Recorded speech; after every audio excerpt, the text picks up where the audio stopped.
Hey, this is Bogdan. This video goes out to Spacey Artist on Reddit. The subject is how can I get rid of my dad from my life? Oof, it's, it's gonna be a heavy one. Let's see. It was my birthday a few days ago, and my dad didn't even say happy birthday to me. That hurts. He's pretty much been living his own life for 8 years. Never really did say happy birthday, or the few that he did, he would give me an empty card with nothing written in the card. Okay. Um, so we're getting a picture of his character, and that's sad. Um, he just doesn't care about me or what I'm doing at all. I want to get rid of him in my life, but my mom won't make that happen since she keeps in contact with him. We cut him off for a few months, but then she started talking to him again, and then boom, he's back. He has taken a lot of money from my mom across all these years, lots of money actually, since they have been away from each other, and he acts like it's owed to him. Just sitting here, I realize he doesn't even care about my birthday or my life even. Makes me want to get rid of him. My mom and dad would also throw stuff at each other before, and that's why they left each other. My mom says that I will always have to talk to him since he is my real dad, but I told her how just because he's my dad, I don't have to put up with him after all he's done to me. I was crying one day and he said I was crazy for crying and being depressed about something, which makes me realize how toxic he is. I still remember when he said that. I have literally never called him dad in my life, nor do I have any sort of memories with him. Positive memories, I assume. Should I get rid of him in a few years? How? Or should I cut him off?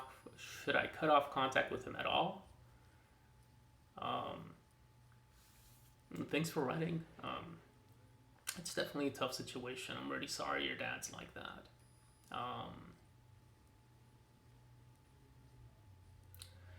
So,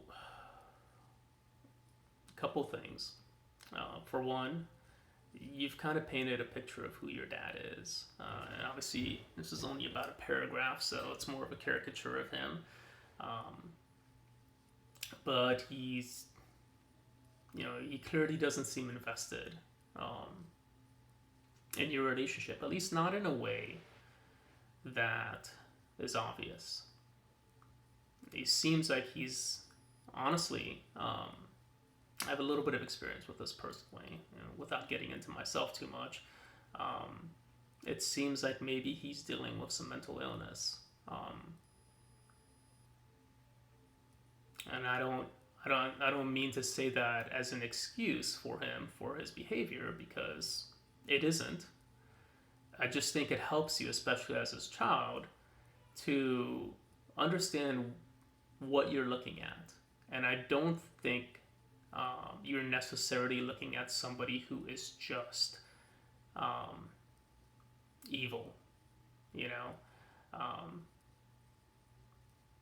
Clearly, him and your mom have had some issues. I mean, nothing against your mom, but it sounds like maybe neither of them are the healthiest person. If it gets to the point where both parties are throwing objects at each other, that's pretty bad at that point. That relationship has had to degrade in some pretty massive ways to be literally throwing things at it. I mean, maybe I'm being more dramatic. I wasn't there, so when I read that, I have the idea of like throwing lamps at each other from across the room and actually trying to hurt each other, not just flinging a remote against the wall. Because you're upset and stupid and didn't actually try to throw it at a person. But anyways, I mean, regardless, it's not great. I don't think that's disputable. And doesn't really go into too much relationship with your mom, but I hope that's a healthy one. But clearly, your relationship with your dad isn't healthy. And you use the word toxic, and I think that's a fair word to use.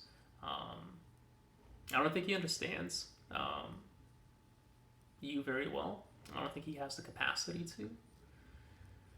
And I think it's okay to have boundaries in your life.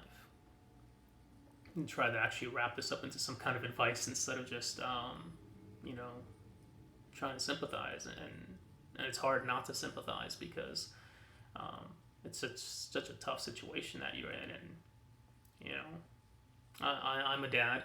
My little girl's only 2, so it's hard for me to really disappoint her too badly at this point. The most disappointed she gets is when I have to work, and so you know, that's not too bad. But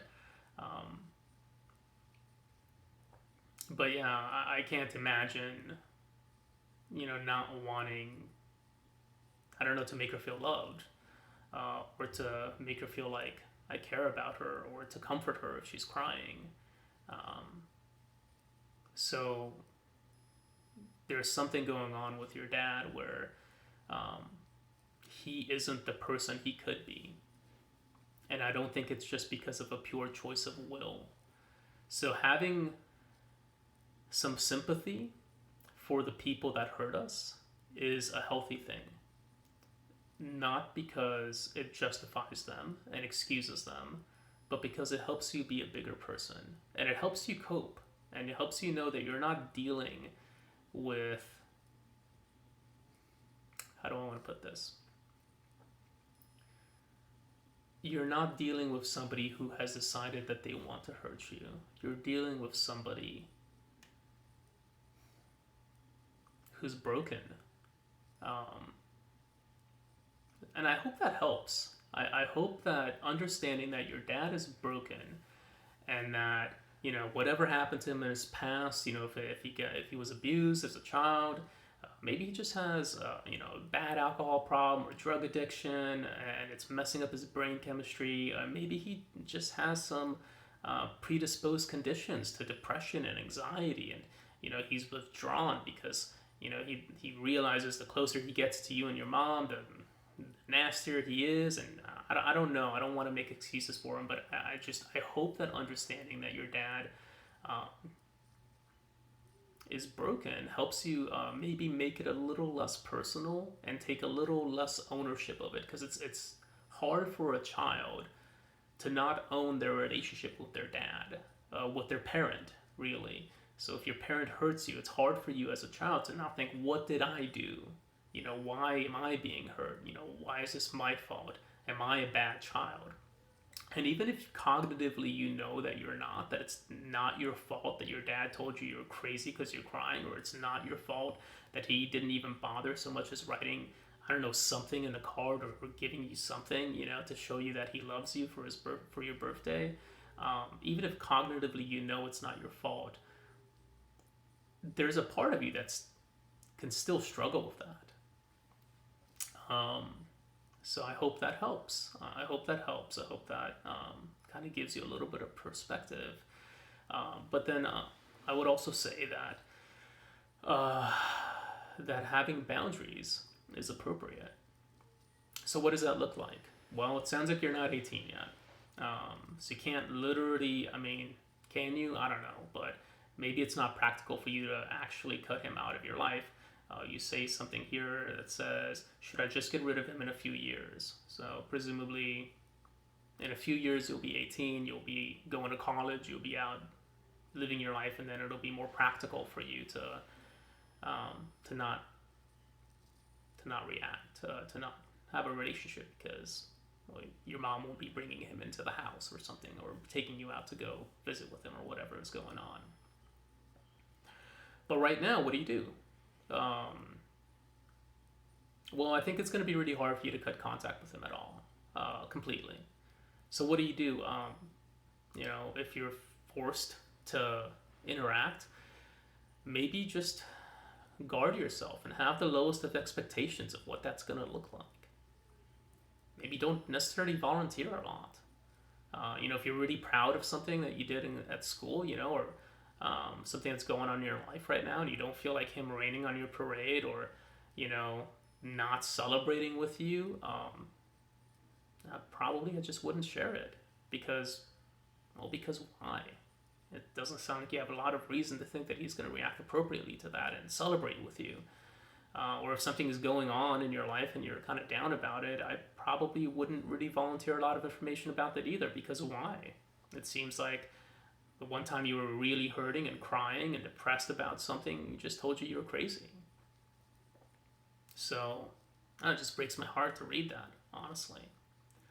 Um,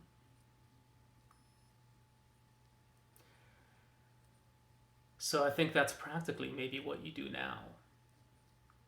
Just have a guarded relationship. Be civil, be polite, don't try not to do anything to make things worse. You're in a bad situation, the best you can, at least you can try not to make it worse,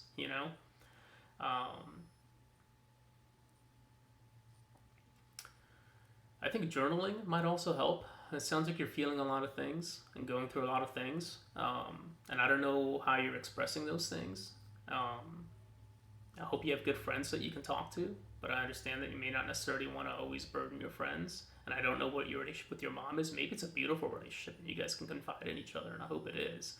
But if not, I definitely would encourage some kind of artistic expression.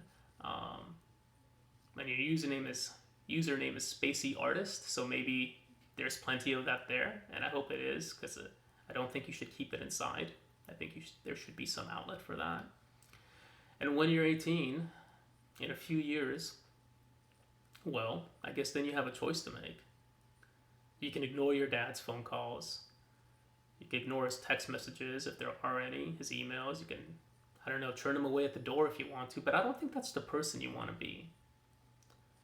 I think if you really realize that your dad is mentally ill in some way, then I think it's okay, and it's okay for you to have boundaries.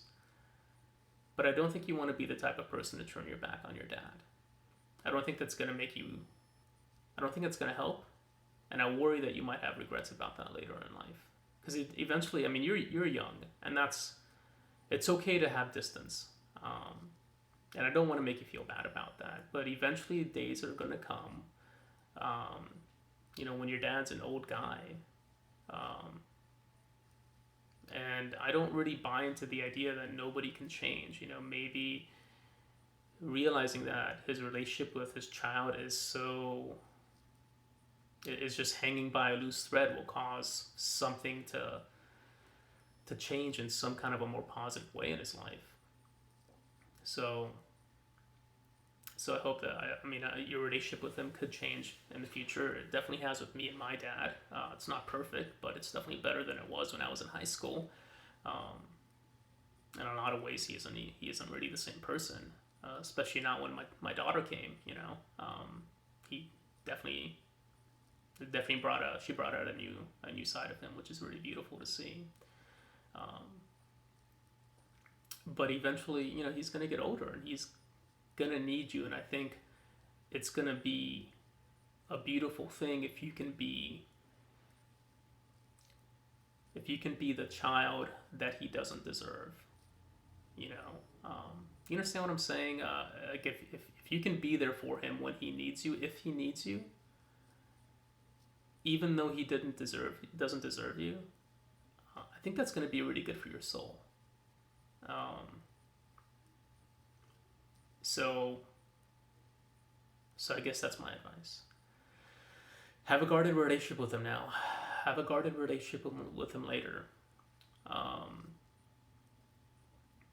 But no, I'm not on board. I don't think it's good for you, and I don't think it's really just pure good to cut him out completely, unless he's just plain old being vicious and hurtful and calling you names and being abusive. Then that's a different story. That's just not what I've read. That's just not my interpretation of what you wrote. So I might be off base there, but I hope this helps a little bit.